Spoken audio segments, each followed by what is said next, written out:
Unemployment under employment जो है वो किसकी वजह से है? यूथ की वजह से, गवर्नमेंट की वजह से है? बेरोजगार यही कर रहे हैं. Speaking right here in public, they are criminals. Problem is not with the kids. Problem is with you people who are taking decisions.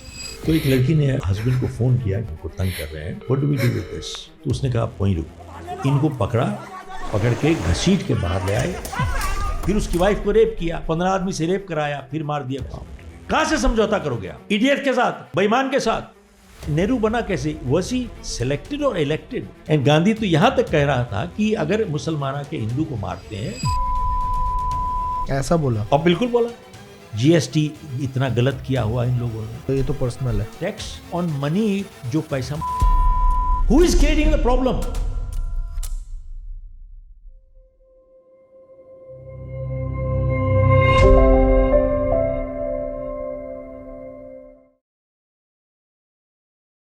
Sir, बहुत सारी आपकी किताबें पढ़ते हुए बहुत सारे यंगस्टर्स जो आज के टाइम पे अच्छा कर रहे हैं अपनी लाइफ में, वो बड़े हुए हैं पढ़ते हुए और बहुत कुछ सीखा उन्होंने. उनमें से एक मैं भी हूँ. तो the first question that I want to ask you is,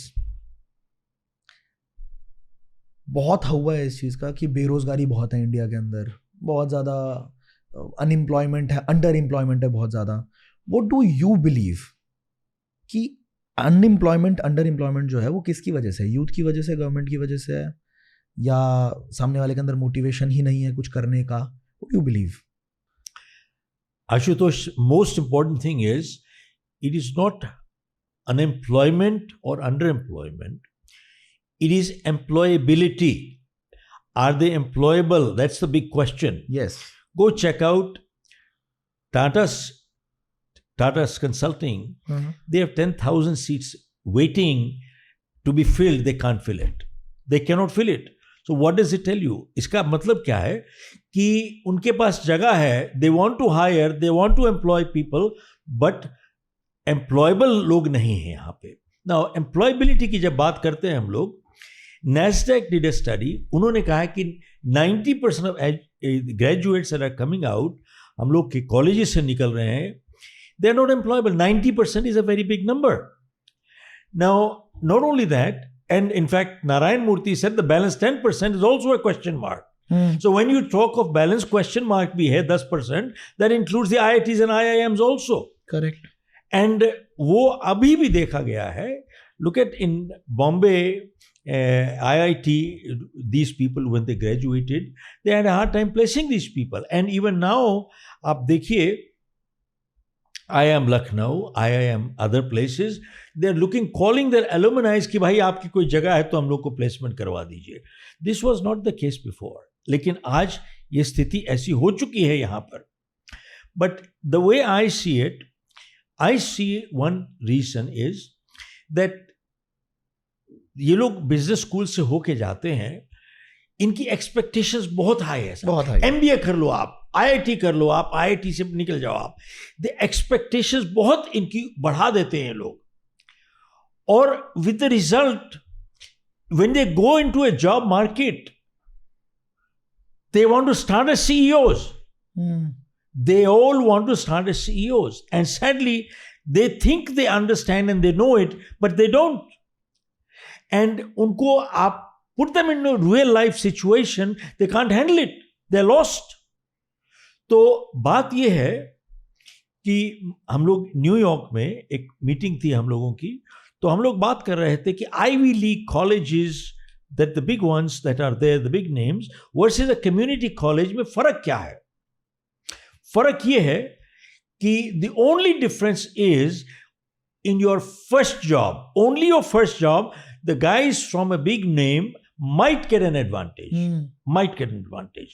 तो आपको एडवांटेज मिलेगा. आप हार्वर्ड से आए, येल से आए, कोलंबिया से आए, फलाना से आए, आपको on your first job you might be preferred than them, because to enter into those places you have to compete at a higher level. Correct. Okay? So you may get a preference and your salary package might be 20, 30, 40, 50, even 60% higher. You will get a higher package and you get a preference only because of the name. Correct. Uske baad, sir, it is, you are at par with the other guy, community college. It is performance or get out. either you perform or you get out. So that is the basic requirement today.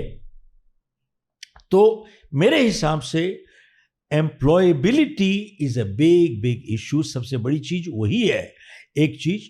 और दूसरा, employability में दो चीज आती है. एक, do you have the current skills with the AI, robotics, all these things that are happening today? Are you up to date? And many people are not up to date with those things at all. They don't know, उनको आता ही नहीं है, क्या करेंगे आप. आप पुराने skills लेके आज कंपीट करने जा रहे हो नई मार्केट में, it won't work, it will not work. वो कहते हैं ना, किसी ने एक किताब लिखी है, जो चीज आपको यहां पे लेके आई, आज के बाद आगे नहीं लेके जाएगी. Correct. What you brought you here will not take you there further. It will not take you. So that is a very major art. So one is that skill element. One is skill element. Okay? Okay. But the second part is the attitude element. नजरिया आपका कैसा है जिंदगी में? जिंदगी में बिल्कुल ठीक है. Okay. तो सबसे बड़ी चीज ये है, हार्वर्ड यूनिवर्सिटी में एक स्टडी हुई थी which said कि 85% of the time a person gets a job or a promotion is because of attitude. 85%. सिर्फ 15% is because of what skills you have and what qualifications you have. What facts and figures they know, only 15%.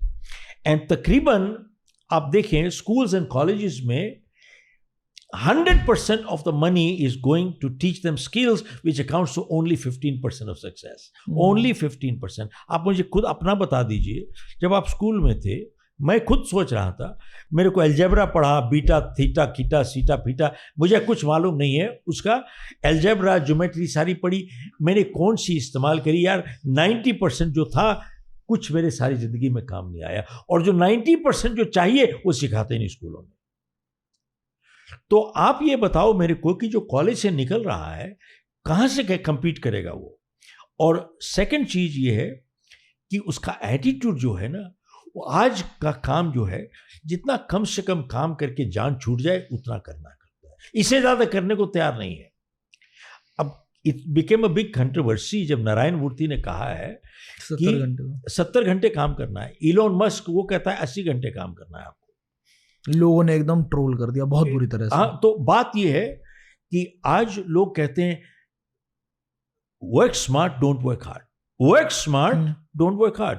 आप एक बात बताओ, आप एक weekend course लेके neurosurgeon बन जाओगे तो वर्क स्मार्ट हो जाएगा क्या? आप क्या करोगे?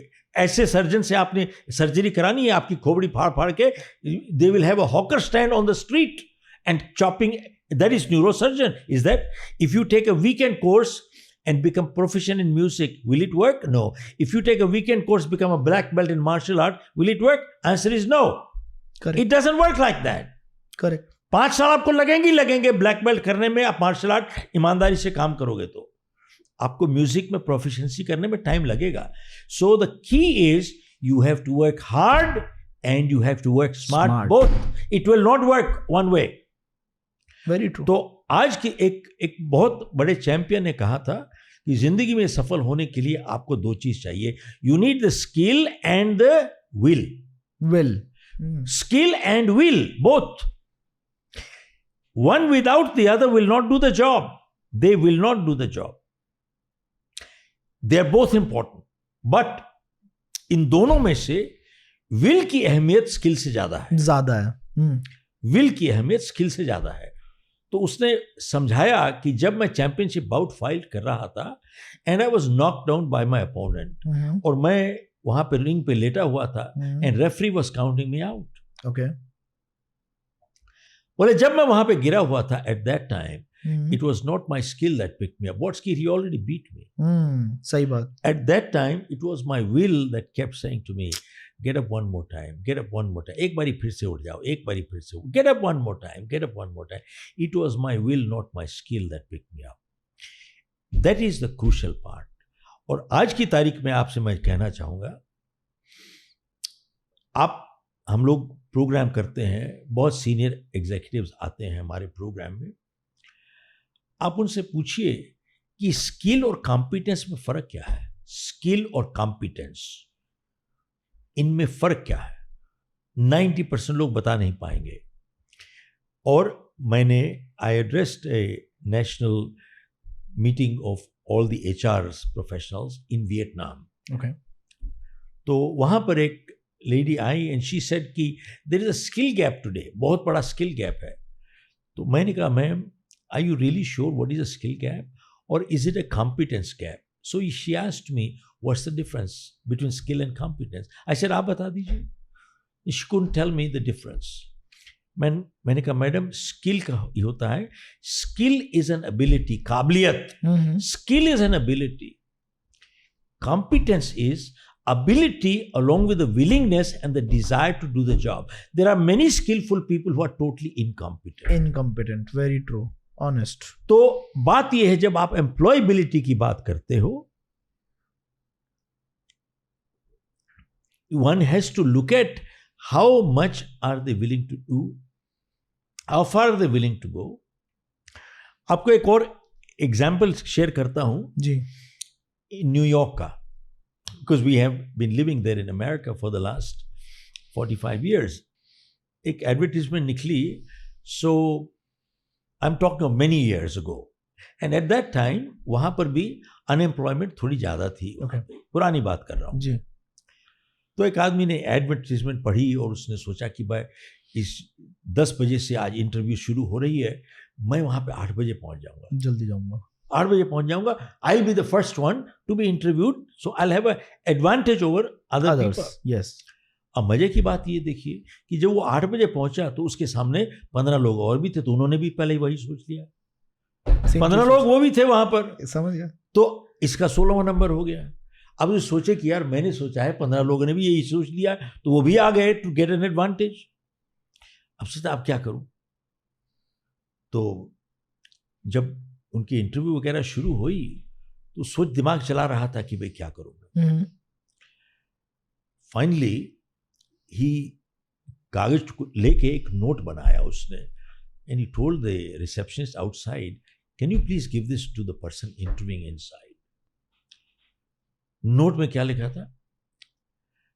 Sir, I know you are interviewing people and I am number 16. Please do not take a decision till you reach my number. Please don't decide till you reach my number. You reach my number. At least interview and then decide whatever you want. But please do not decide till 16th. 16th. At least. Guess who got the job? He got the job. He got the job. He got the job. Oh my. You know something? At least try. Key is you put that extra effort. You put the extra effort. Yes. Very nice example. तो बात ये है, there are people who are doing run of the mill job, उतना काम करेंगे जिससे जान छूट जाए, उतना भी नहीं करेंगे जितने पैसे मिलते हैं। आज की तारीख में देखो आप, मान लीजिए एम्प्लॉय, आप जॉब भी ले लेते हो, रिटेंशन क्या है? मान लीजिए आपने जॉब दे दिया, किसी को दे दिया, उसके बाद आप रिटेन करोगे आपको? अगर ईमानदारी से काम नहीं करेगा वो, विल यू रिटेन देम? नहीं, इरिटेशन तो होती ही है। तो कब तक रखोगे आप उसको? नहीं रख सकते, सही नहीं रखोगे। हाँ। साहब, आपका ब्रदर इन लॉ भी आ जाए ना यहाँ पे काम करने के लिए, अनएम्प्लॉयड हो, आप उसको एडवांटेज दोगे क्योंकि ब्रदर इन लॉ है जी, खाली एक बार ही दोगे। लेकिन अगर आपका काम ईमानदारी से नहीं कर रहा और आपकी कंपनी को नुकसान हो रहा है, आप कहेंगे भैया ब्रदर इन लॉ तो चल आगे। जी जी जी, बिल्कुल इनफ, बिल्कुल, you will not retain it. Correct. So सबसे बड़ी चीज ये है कि people have to start understanding कि यार मैं काम कर क्या रहा हूं, कितने दिल से कर रहा हूं। लोग हाथ से काम करते हैं, कुछ लोग दिल से काम करते हैं, बहुत फर्क है काम करने का। काम में दिखाई नहीं देता। यही कैमरा जो शूट कर रहे हैं, आपको हर एक चीज, किचन में आपका कुक खाना बनाता है, आप खाना खाते हो, आपको मालूम पड़ जाता है। डॉक्टर आपको देख रहा है, 2 मिनट में आपको बात करता है, उसको मालूम है कि वो खाली हाथ से देख रहा है, दिमाग से या दिल से भी देख रहा है। You can tell in 1 minute the difference. किसी ने बहुत अच्छी बात कही है, कुछ लोग दीवार बना रहे थे, तो एक आदमी ने पूछा कि भैया आप क्या कर रहे हो? कहता देखती नहीं, मैं यहाँ पर रोजगार कमा रहा हूँ।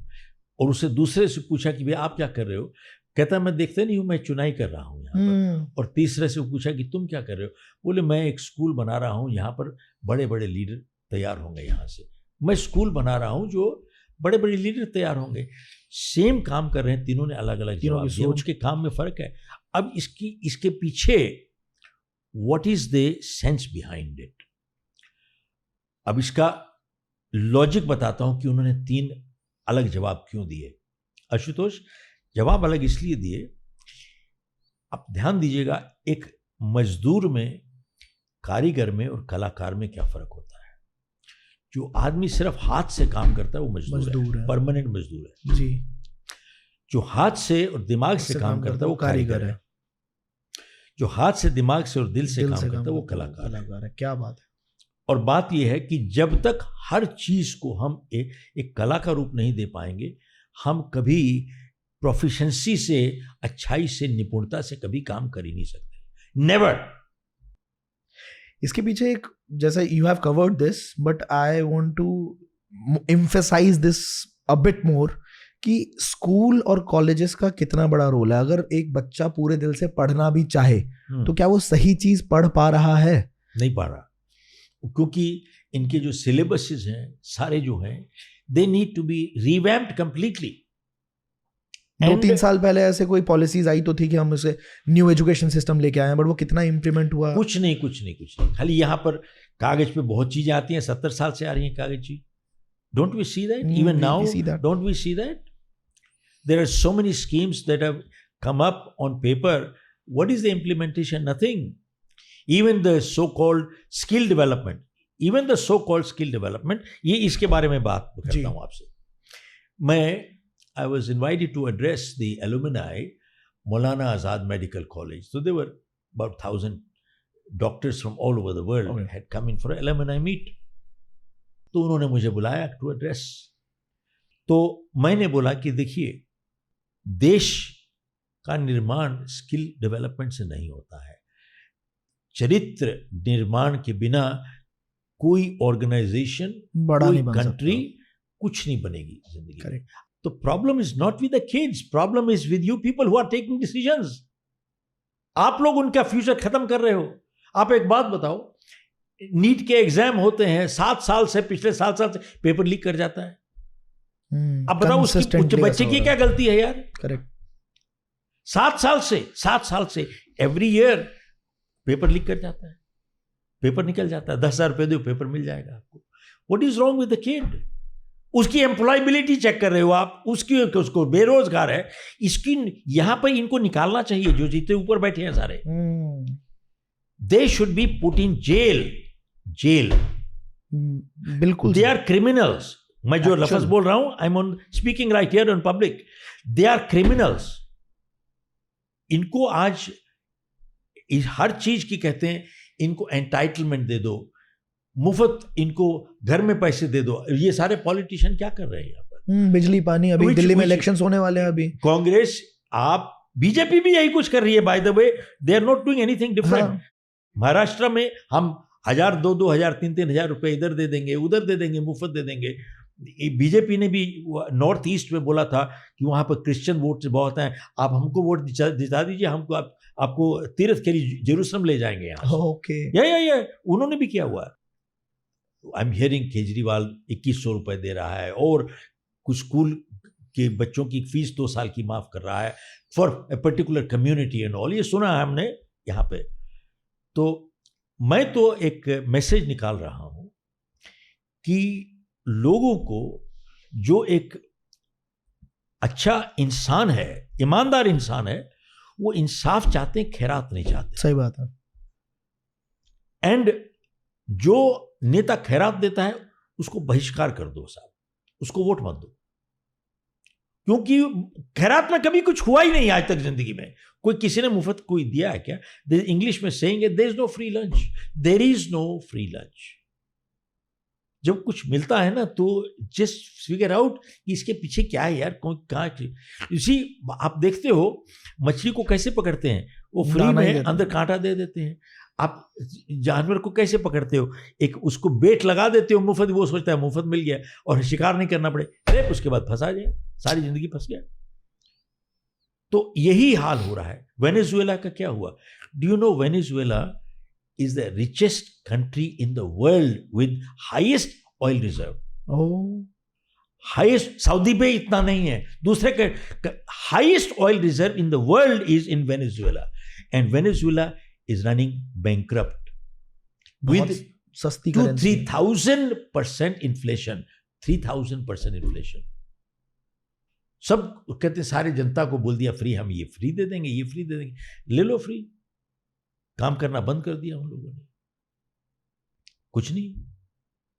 सो we have to understand that हम लोग कर क्या रहे हैं, अपना नुकसान खुद ही कर रहे हैं हम लोग। देखिए एक बात बताऊं आपको, एक अच्छा लीडर कभी अपने लोगों के लिए काम नहीं करेगा, उनको काम करना सिखाएगा बेटर। एक अच्छा टीचर कभी होमवर्क नहीं करेगा, बच्चों को सिखाएगा कैसे करना है। एक अच्छा पेरेंट कभी होमवर्क नहीं करेगा, वो हमेशा बच्चों को सिखाएगा ठीक से कैसे करना है। They don't do it. A good leader will never do the work. But सबसे बड़ी चीज ये है, एक अच्छा लीडर और लीडर बनाता है, घटिया लीडर फॉलोअर बनाता है। हम लोग के यहां पर क्या है, खाली 4, 5, 6, 10 आदमी बैठे हुए हैं वही, और किसी को उठने नहीं दे रहे हैं, आने नहीं दे रहे हैं। जानते हो, उनको डर लगता है मेरी कुर्सी कहां चली जाएगी, मेरी कुर्सी कहां चली। They are insecure about themselves, बहुत असुरक्षित है। आप देखिए, अच्छा लीडर 10 आदमी को ऊपर उठाएगा, क्योंकि जितना ये ऊपर उठेंगे वो अपने आप ऊपर चला जाएगा।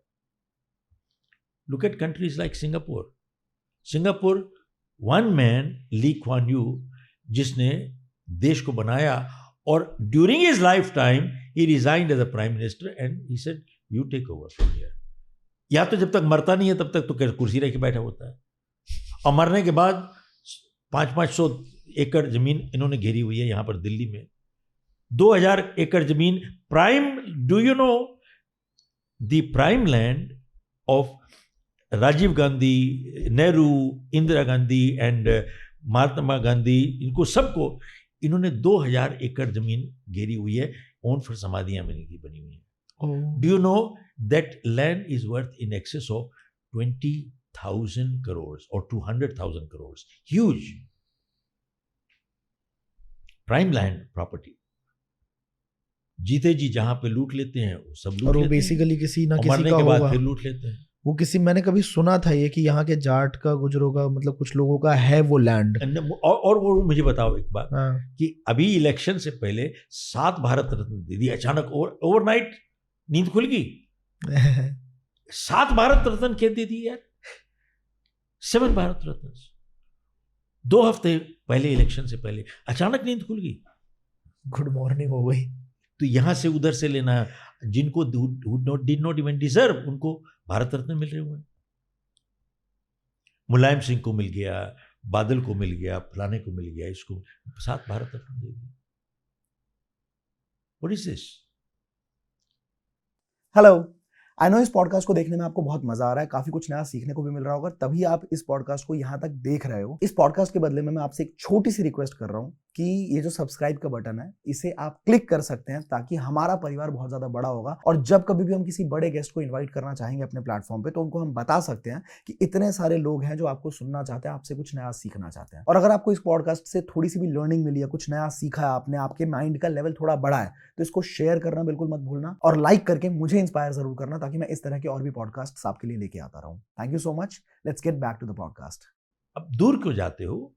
इसी वाजपेयी जी को लोग रिस्पेक्ट करते हैं, बट एक बात बताओ, 1999 में राजस्थान की इलेक्शन ड्यू थी, तो वाजपेयी जी गए वहां, इन्होंने जाटों को बैकवर्ड डिक्लेयर कर दिया। अच्छा, राजस्थान में जाट कहां से बैकवर्ड हो गया? उसके बाद पूरे देश में, हरियाणा में, यूपी में, सारे देश में, फिर सारे कहते हैं हम भी बैकवर्ड हो गए। जाट कैसे बैकवर्ड हो गया? अब सब जगह कहते हैं कि हमारे को भी बैकवर्ड डिक्लेयर कर दो, हमको भी कर दो, सबको। एक बात बताओ, अच्छा, आरक्षण की वजह से बैकवर्ड? आरक्षण की बात कर रहा हूं, रिजर्वेशन को बैकवर्ड डिक्लेयर किया। अब ये वाजपेयी जी ने 99 में, अभी गूगल करके आप देख लीजिए, उन्होंने शुरुआत की यहां पे। अब एक बात बताओ कि इलेक्शन तो जीत लिया, लेकिन देश को हरवा दिया। इलेक्शन जीती, देश को हरवा दिया। बताइए ये किया क्या किया क्या इन लोगों ने? भारत रत्न सबको मिले हुए हैं यहाँ पर, इंदिरा गांधी को भी मिल गया, दूसरे को भी मिल गया। आज के टाइम पे वैसे आरक्षण पे आपका क्या व्यू पॉइंट है? आज के टाइम पे कितना रेलेवेंट है आरक्षण? मैं आपसे पूछना चाहता हूँ, बस में बैठते हो, हवाई जहाज में बैठते हो, ट्रेन में बैठते हो, इतनी बारी आप बैठते हो और इतनी दुनिया बैठती है, 50 लाख आदमी रोज ट्रैवल करता है। किसी आज तक कभी पूछा हो आप अगर बगल वाले से कि तेरी जात क्या, आज तक कभी पूछा क्या? कभी नहीं हुआ। दैट डजंट मीन कि पहले प्रॉब्लम नहीं थी, ठीक थी, पहले थी बिल्कुल, हाँ। बट हम लोगों ने इस प्रॉब्लम को और बढ़ा दिया साहब, इन्होंने एड्रेस नहीं किया। अंबेडकर ने भी तो यही कहा था, उन्होंने कहा था 10 साल से ज्यादा नहीं रखना है, that is what the constitution said, but ये तो बढ़ाते चले जा रहे हैं। पहले तो खाली SC ST थी, उसके बाद OBC आ गई, फिर MBC आ गई। MB समझते हैं क्या है? MBC का मतलब मोस्ट बैकवर्ड। मैं मोस्ट बैकवर्ड हो गया हूं, मैं आपसे ज्यादा बैकवर्ड मैं हूं। अब ये तब तो सबसे, अब रेस पता है कंपटीशन क्या है? मैं आपसे ज्यादा बैकवर्ड हूं, मैं आपसे ज्यादा बैकवर्ड हूं, मुझे प्लीज ज्यादा आरक्षण मुझे चाहिए। इस आरक्षण चाहिए। तो इसी तरीके से लोग बैठे हुए हैं खाली, दैट्स ऑल। अब फिर उसके बाद आरक्षण यहाँ पे नहीं खत्म करते हैं। अब हर दूसरे तीसरे दिन कोई ना कोई नई कहानी पॉलिटिशियन आ जाता है कि महाराष्ट्र में मराठियों के लिए आरक्षण कर देंगे हम लोग, हरियाणा में उसने बोल दिया था हरियाणा के लिए हम लोग। अच्छा, फिर बात कर रहे थे, अभी तो सरकार में है, हम प्राइवेट में भी रिजर्वेशन कर देंगे। एक काम करो, देश को खत्म करना है तो तोड़ ताड़ के काम करके खत्म करो, बाहर निकलो यहाँ से। आप 2047 तक विकसित भारत होने की बात तो हो रही है बहुत सारे रिपोर्ट्स के अंदर, हाँ। लेकिन सबसे बड़ी प्रॉब्लम ये, जैसा आपने भी बताया कि जीडीपी का बहुत गाना हम लोग गा रहे हैं, हर बार इलेक्शंस में हम लोग आते हैं, $3.5 ट्रिलियन की है। इनफैक्ट चाइना की 18 ऑलमोस्ट 17 से ट्रिलियन डॉलर से ज्यादा है, जबकि जब हम आजाद हुए थे तो चाइना की जीडीपी से ज्यादा जीडीपी भारत की थी। That's right. बट हमें क्रॉस करता हुआ 6 गुना ज्यादा आगे निकल गया। हाँ। पहले तो क्या कारण रहा, इस पे हम डिस्कस करते हैं, और दूसरा क्या आपको लगता है इनकम डिस्पैरिटी इंडिया की खत्म हो सकती है? क्योंकि पर कैपिटा इनकम इंडिया की आज भी 15,000 रुपए है, चाइना की 2 लाख रुपए है। तो जीडीपी का ढोल बजा के हम कुछ कर नहीं पाएंगे जब तक पर कैपिटा इनकम नहीं अच्छी होगी। बिल्कुल। और पॉपुलेशन ऑलमोस्ट हमारी बराबर ही है, हमारी बढ़ चुकी है। हाँ, हमारी उनसे बढ़ चुकी है, पर ऑलमोस्ट हम आसपास ही हैं, फिर भी 2 लाख का उनका पर कैपिटा इनकम है। हम लोग की जो कंट्री है, we are over populated country. Correct. Okay, पहले तो इनको कानून बनाना चाहिए कि 2 बच्चों से ज्यादा इस देश में होना नहीं चाहिए। अगर 2 से ज्यादा होते हैं, आपका voting right cancel, your voting right should be taken away. You have a 3rd child, then एक पेरेंट का voting right, you have 4th child, दोनों का वोटिंग राइट चला जाना चाहिए। बच्चों का राइट नहीं ले सकते आप, पेरेंट का ही ले सकते हो ना, बिकॉज कानून तो यही है। तो आप देखो ओवर पॉपुलेशन की, वी हैव क्या इतनी सजा काफी है? नहीं, सुनिए, तो वोटिंग राइट हटना चाहिए इनका। इसी इंडिया की population is almost 20% of the world population. World population का 20% इंडिया है, correct, but we have only 2% of the world drinking water, we have only 4% of the world's cultivation land, only 4%। और हम कर क्या रहे हैं यहाँ पर अपनी पॉपुलेशन बढ़ रही है, और नॉट ओनली दैट, 10 करोड़ बाहर से भी आगे, तो उनको भी रोकना नहीं है। You tell me one thing, बैठो हमारे घर में। कौन सा देश है which will allow things like this? Which country will allow? This is your security issue, internal security issue है। तो मेरे को एक BSF के IG मिले, तो मैंने उनसे पूछा कि मैंने कहा भैया आप लोग कर क्या रहे हो वहां पर? खाली खेल तमाशा कर रहे हो, पैसे बना रहे हो, और तो कुछ नहीं कर रहे हो वहां पर। You are cheating the country, and सारी दुनिया को दिख रहा है। And the problem is with Delhi, let me tell you, Delhi अगर ये सब ठीक कर दें तो वहां पर किसी की हिम्मत नहीं है कुछ कर सकते वहां पर। सेंटर में is the problem, is the centre. तो मैंने कहता है साहब हम मजबूर हैं, हम नहीं कुछ कर सकते। मैंने कहा क्यों? कहता है साहब हम लोग का जो बॉर्डर है ना जी, ये दिल्ली इंडिया और बांग्लादेश का बॉर्डर, वो बहुत पोरस बॉर्डर है। कहता है कि कोई ऐसी जगह है जहां लाइन लगी हुई है, मकान बना हुआ है वहां पर, आधा मकान इंडिया में, आधा ओह माय गॉड बांग्लादेश में है। तो मैंने कहा यार तू IG है ना, मैंने कहा मकान उसको दे दो ना यार, तेरे को समस्या ही प्रॉब्लम है, because you don't want to come with solution. यार वो मकान है जो आधा है तो उसको दे दो यार, कि जा भाई वो तू ले बांग्लादेश ले, में। तेरा हो गया, तो लाइन हम इधर लगा लेते हैं। हाँ, तेरी नीयत खराब है। मैंने कहा आईजी साहब तेरी नीयत खराब है, मैं उसी को दे दो आप। मैंने पूछा कि बांग्लादेश बना कब था? 71 में ना। 71 में पूरी पाकिस्तान की फौज 90,000 फौज तो आपके पास थी ना, उनके पास तो लड़ाई नहीं करने के, और तभी तो बना बांग्लादेश। मैंने कहा उस टाइम जहां लाइन लगा देते वही बॉर्डर हो जाता। मैंने कहा ये देखो कि कौन सी अकल की बात करी है ये जो वहां पर इंदिरा गांधी थी। Why didn't they draw a line completely and finish off the whole thing right there? This इस देश का जो हाल है ना, this is a country of missed opportunities, all through missed opportunities. जहां लाइन लगा देते वहां लाइन लग जाती है। और सारी उनकी फौज यहां पे थी।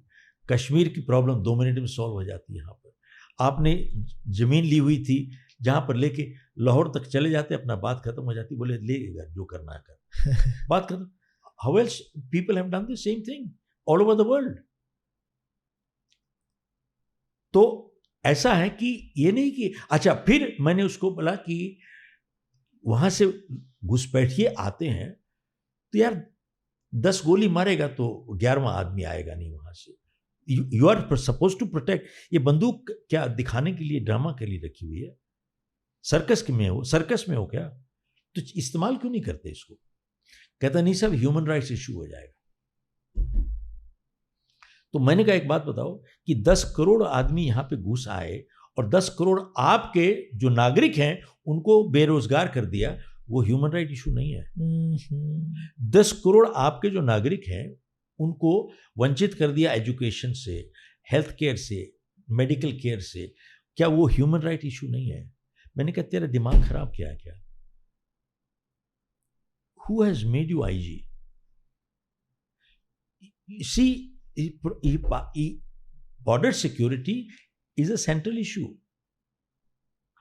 तो ये प्रॉब्लम यहां पर है, सेंटर में प्रॉब्लम है। अब इतने साल से बात कर रहे थे CAA आना चाहिए, आया क्यों नहीं? NRC, उसकी आपने why didn't you make the details properly? 5 साल पहले धरना लग गया, वहां लग गया, 2020 में सब बहुत कुछ हुआ, लेकिन अभी कुछ किया नहीं इन लोगों ने।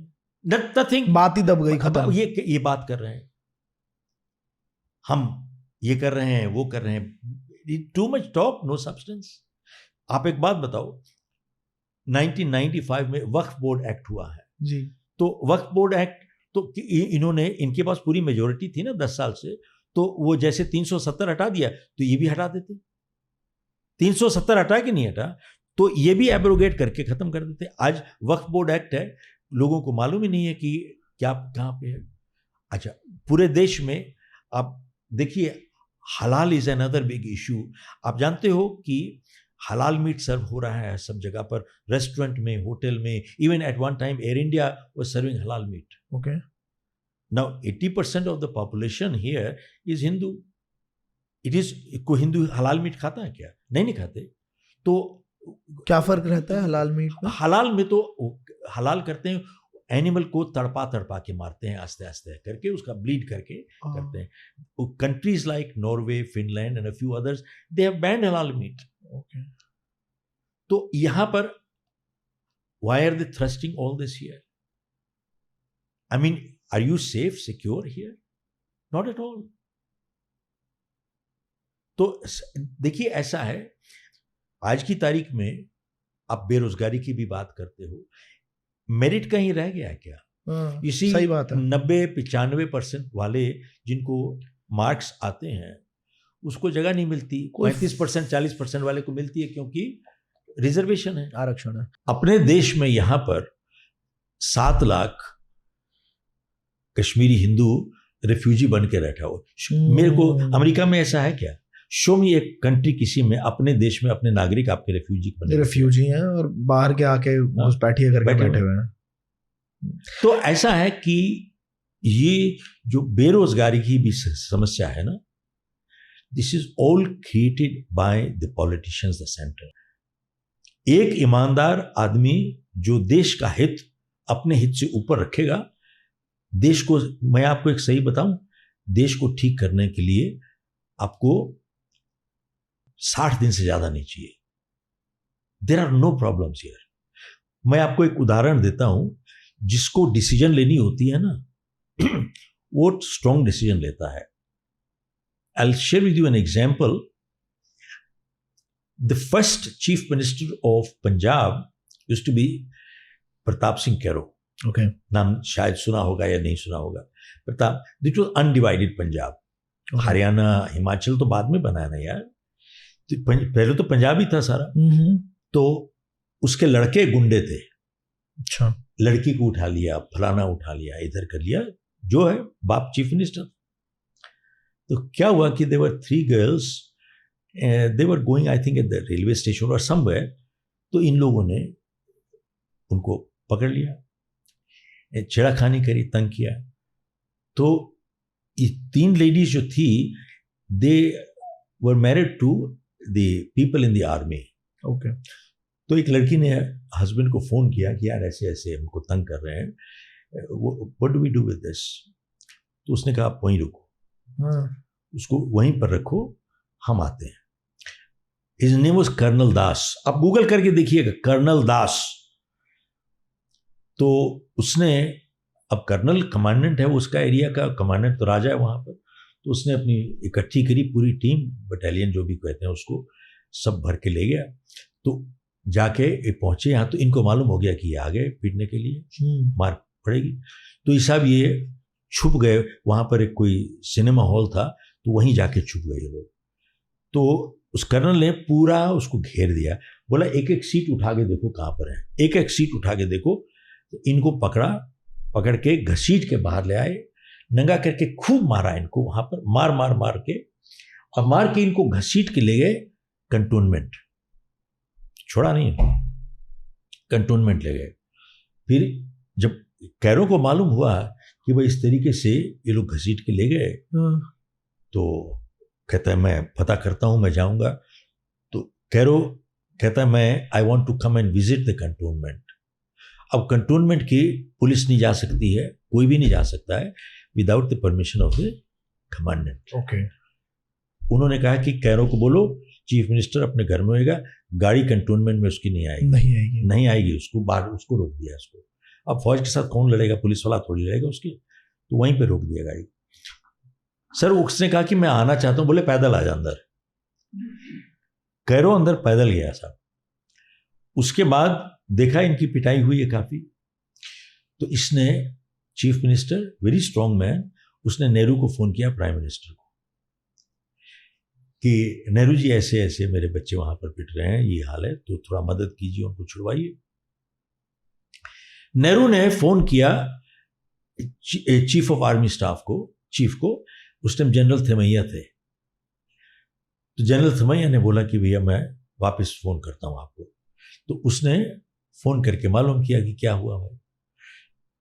तो जब मालूम हुआ कि इसने उन लड़कों ने बदमाशी करी है, तो जनरल थिमैया ने वापस नेहरू को फोन किया कि नेहरू ऐसा है,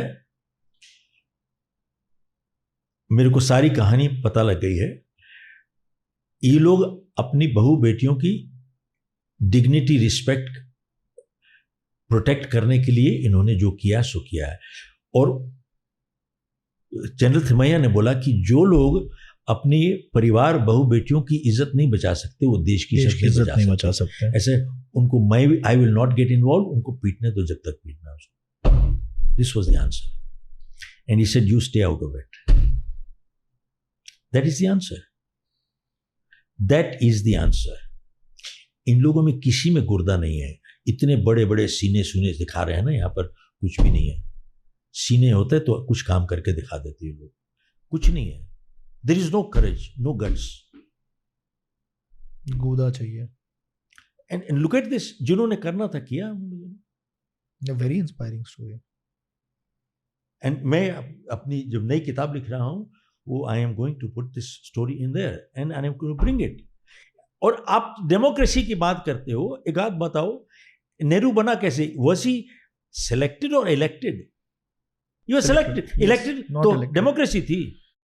डेमोक्रेसी होती तो he should not have been the prime minister. किसने किया? गांधी ने किया. Gandhi, in my opinion, did not do a good service to the country. He did a lot of disservice to the country. Why do you think so? 2-3 points if You you tell want me to one mention. thing. आप आनंद रंगनाथन की एक किताब पढ़ो, बहुत अच्छी किताब है. Okay. उसमें कई जगह पे मेंशन किया हुआ है. इवन एंड गांधी तो यहां तक कह रहा था कि अगर मुसलमान के हिंदू को मारते हैं तो दे should B feel privilege that उनको आपके मार रहे हैं आप. What is stupid, this is nonsense. ऐसा बोला? अब बिल्कुल बोला. आप गूगल करके चेक करो आप. No, ये सच में नॉनसेंस है. नहीं है नॉनसेंस. इससे बड़ी नॉनसेंस और क्या हो सकती है? And you tell me one thing, सब जगह पर उन्होंने यही बोला कि अहिंसा होनी चाहिए, अहिंसा होनी चाहिए, अहिंसा होनी चाहिए. टेल मी, इसी मैं एक जगह पर प्रोग्राम कर रहा था तो ऑडियंस से आदमी आए तो बोले कि आप गांधीयन हो क्या? मैंने कहा भाई पहले एक बात बताओ, गांधीयन की परिभाषा क्या होती है? Who is a Gandhian? तो कहता है गांधीयन वो होता है जो कहता है कि प्यार से दुनिया को जीत सकते हो आप, और दूसरा सहनशील होना चाहिए, और तीसरा अहिंसा होना चाहिए. 3 सिद्धांत गांधी के थे.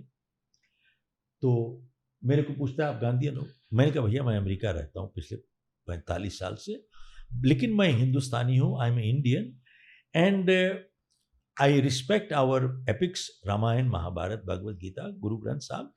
तो मैंने पढ़ा नहीं है लेकिन सुना जरूर है. तो मैंने उनको एकदम अचानक पूछा कि भैया एक बात बताओ, आपने ग्रंथ पढ़े हैं? बोले हाँ पढ़े हुए हैं. तो मैंने कहा बताओ कि राम गांधीयन थे? Was Ram A Gandhian?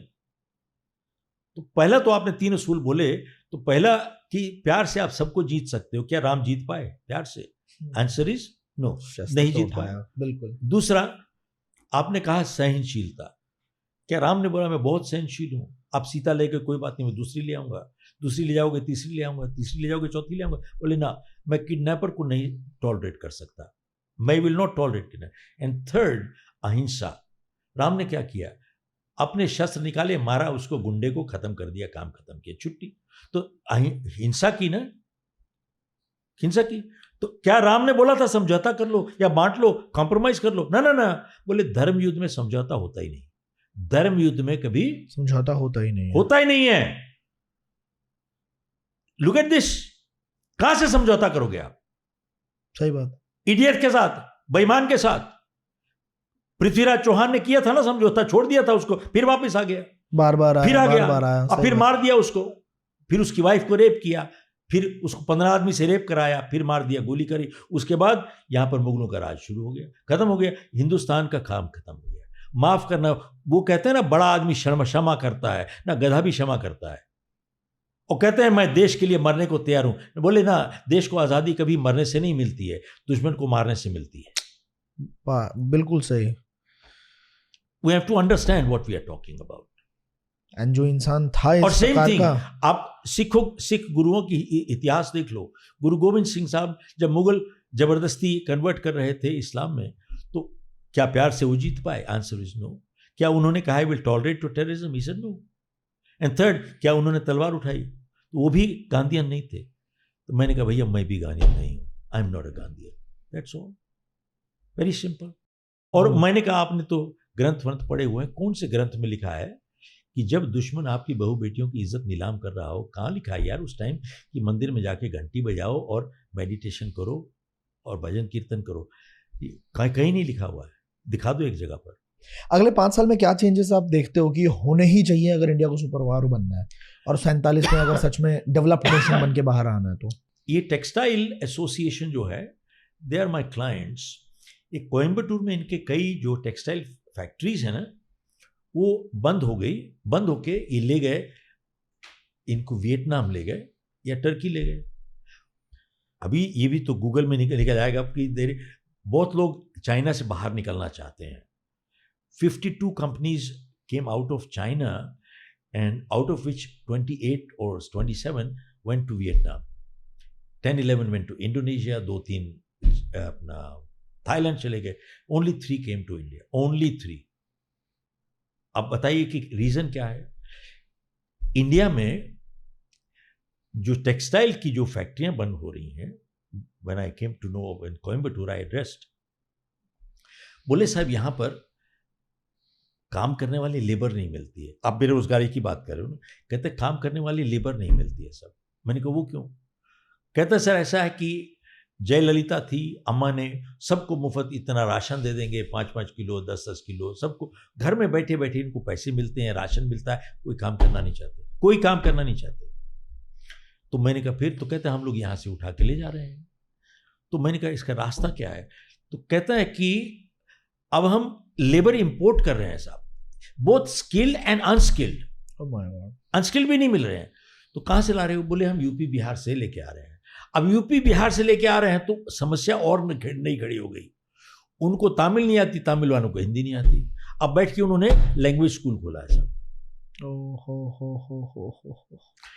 आप बताइए कि खेल तमाशा नहीं हो रहा है यहाँ पर? अब यहाँ पर बोलते हैं, ये जिस तरीके से बहुत गर्व से बोलते हैं, यूनिटी इन डाइवर्सिटी। हम लोग डाइवर्स है ना, बहुत diverse, unity in diversity. No no no no no, destruction in diversity.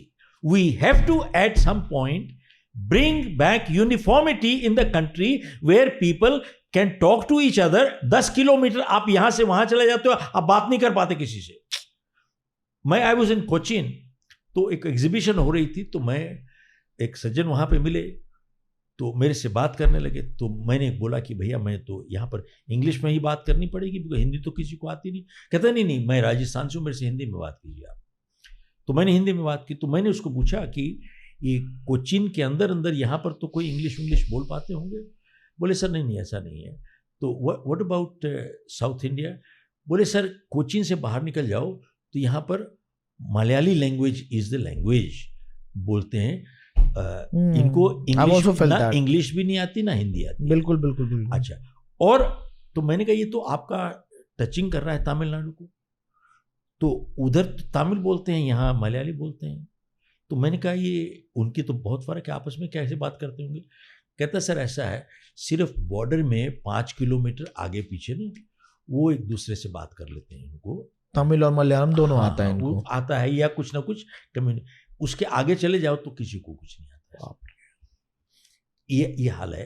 तो this is talk they are talking of, and बड़े गर्व से कहते हैं यूनिटी इन डाइवर्सिटी। नहीं, वेयर इज यूनिटी? सिखाया नहीं जाता है। सब यहाँ पर हेट्रेड सिखा रहे हैं, there is no unity. Hindi कभी सिखाई नहीं जाती है। अरे और दूर की बात क्यों कर रहे हो आप? ये जो नेता है ना बंगाल के, महाराष्ट्र के, वो जान के दे टेक प्राइड कि मैं मराठी में बोलूंगा सिर्फ, मैं सिर्फ मराठी लेक्चर दे रहा हूं। अरे भाई आप नेशन में अगर स्पीच दे रहे हो, speak in Hindi, what ever, at least न बोले खाली मराठी बोलूंगा मैं। और वहां पर चीफ मिनिस्टर वो कहती है मैं बंगला बोलूंगी खाली, शी स्पीक्स इन बंगला। और उसके बाद करने के बाद, बोलने के बाद बाकी पूरे देश को किसी को कोई समझ नहीं आया। फिर वहां से शुरू करेंगे जय भारत, जय महाराष्ट्र, जय बॉम्बे, जय जुहू, जय नारीमन पॉइंट। यार एक जय हिंद खत्म हो गया क्या? खाली एक जय हिंद होता था, बात खत्म। क्या हुआ गया? जय भारत, जय महाराष्ट्र, जय बॉम्बे, जय दिस, जय जुहू, जय नारीमन पॉइंट।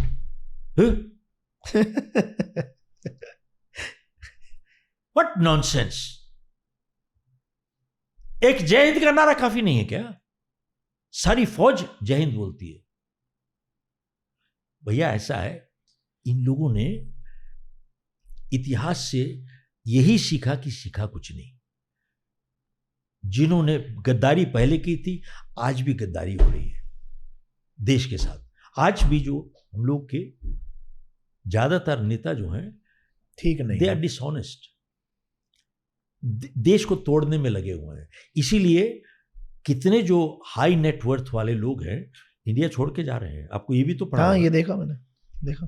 आप तो दुबई से अभी होके आ गए, वहां पर तो जितने अरबपति हैं वो हिंदुस्तानी सारे बैठे हुए हैं वहां पर। लोग प्रॉपर्ली दबा के इन्वेस्ट कर रहे हैं उधर कि हाँ भाई घर भी उधर ही होगा, यहाँ से बेरोजगारी कौन पैदा कर रहा है?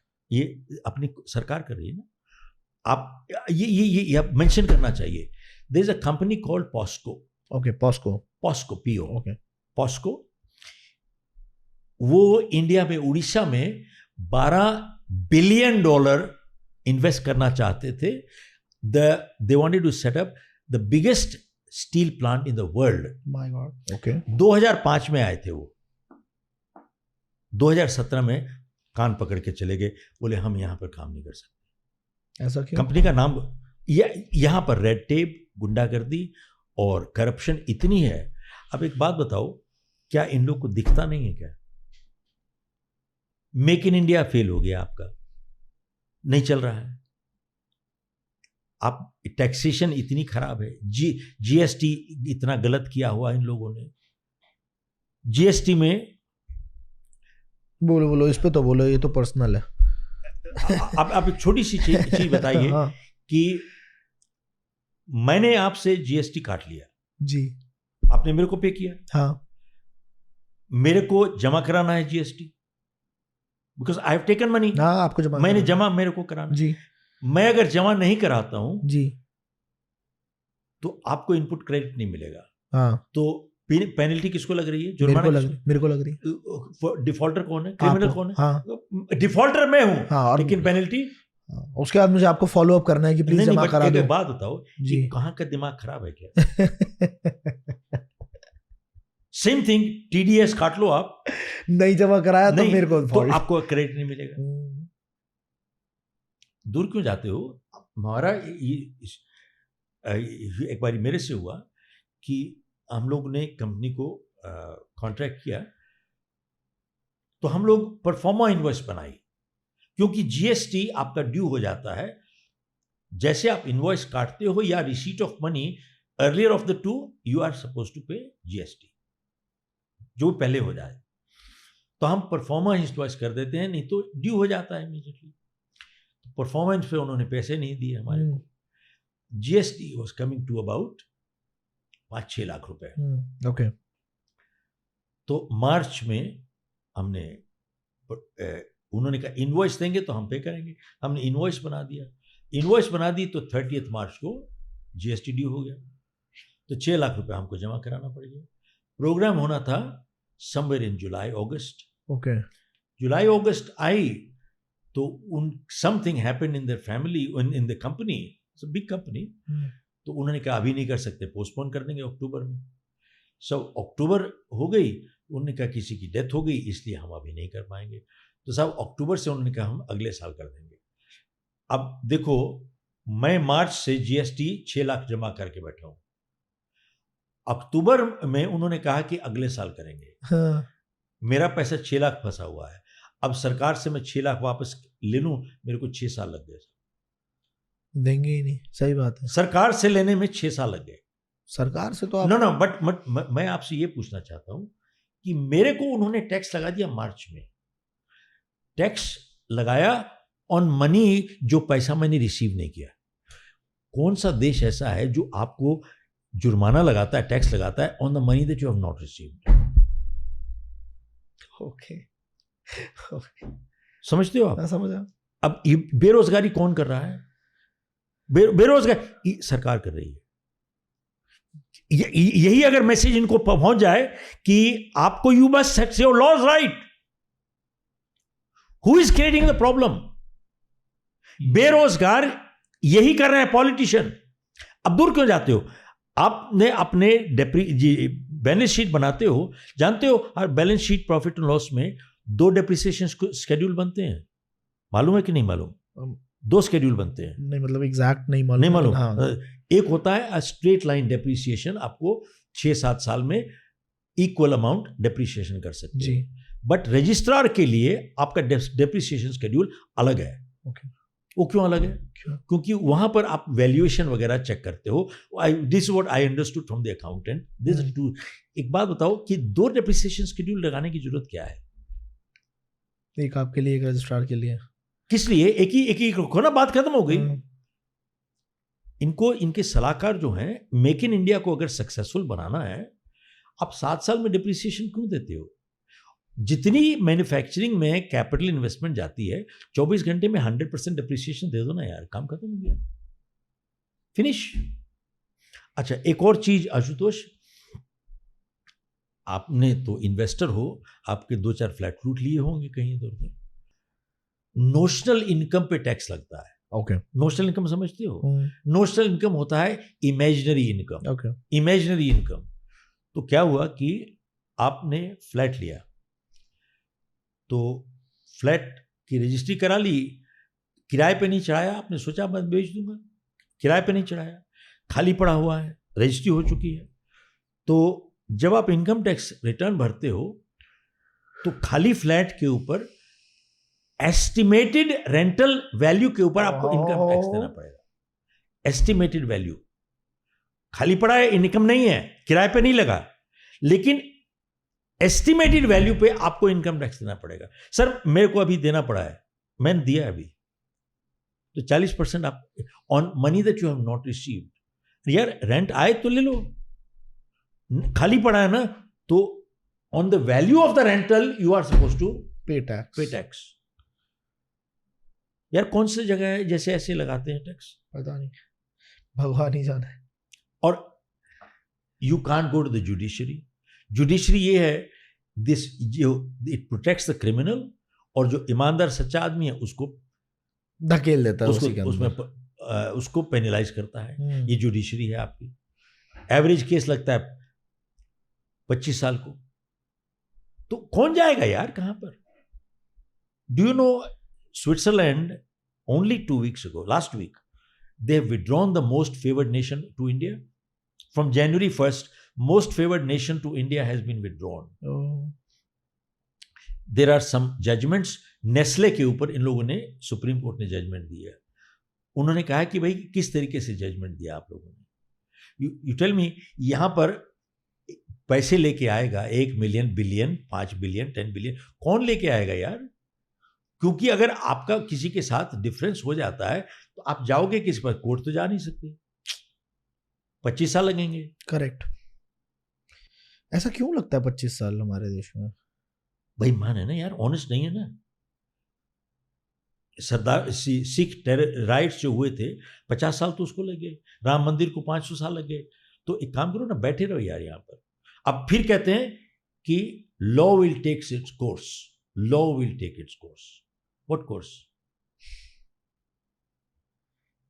और आज की हिसाब क्या हो रहा है?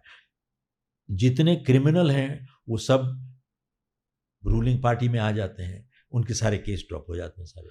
What do you think is the solution? ये देख रहे हो कि नहीं देख रहे? देख रहा हूँ। सीधा एकदम क्लियर पिक्चर हो गई। केस इन पॉइंट महाराष्ट्र जी।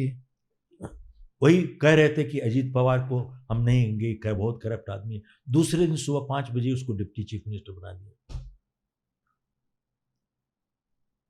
फडणवीस ने भी तो ओथ लिया था 5 बजे सुबह वहां उठ के। यह कैसी मारामारी है यार, ये दिखता नहीं क्या?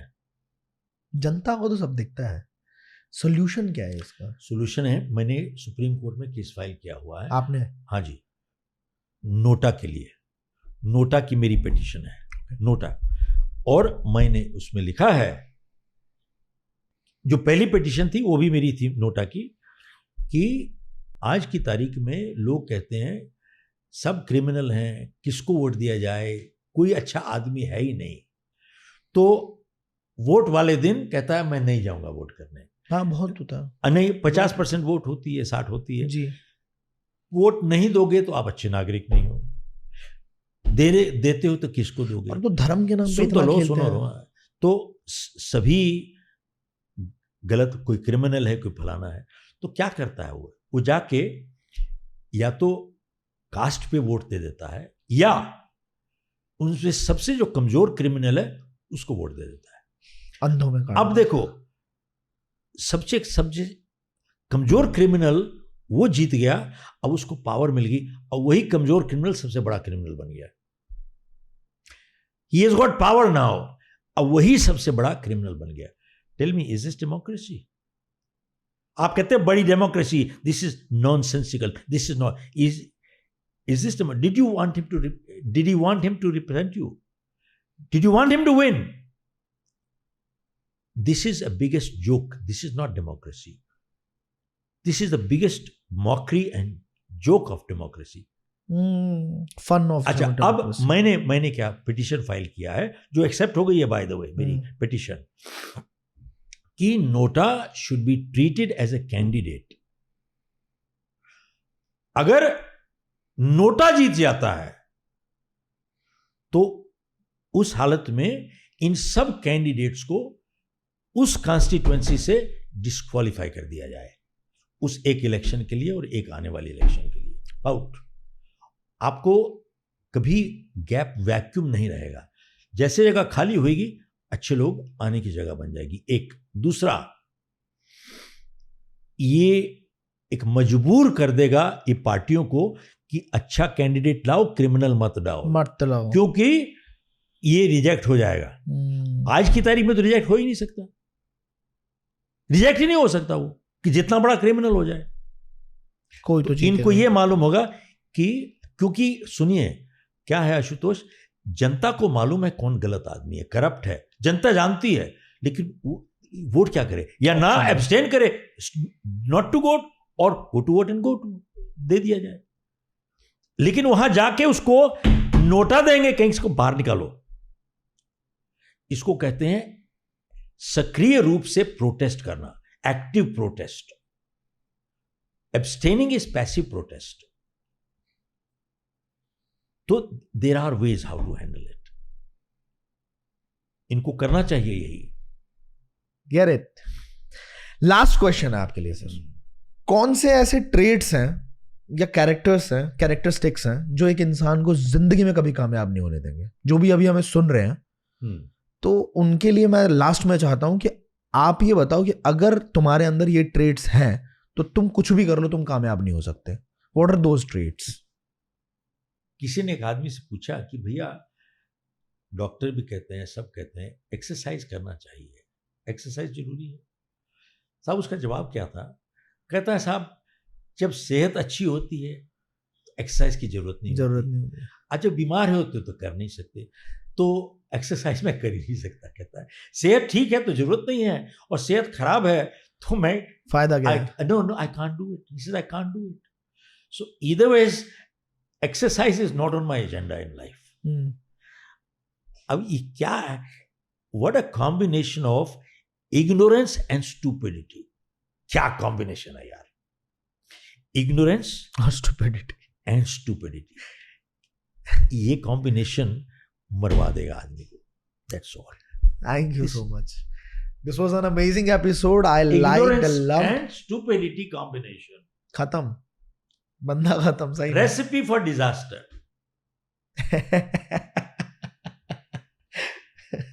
Worse than an earthquake. Lovely, sir. Thank you so much. It was a beautiful podcast with you, and I hope you enjoyed also. And if you want to ask any question, you can write it in the comment section. Thank you so much, sir. Thank you.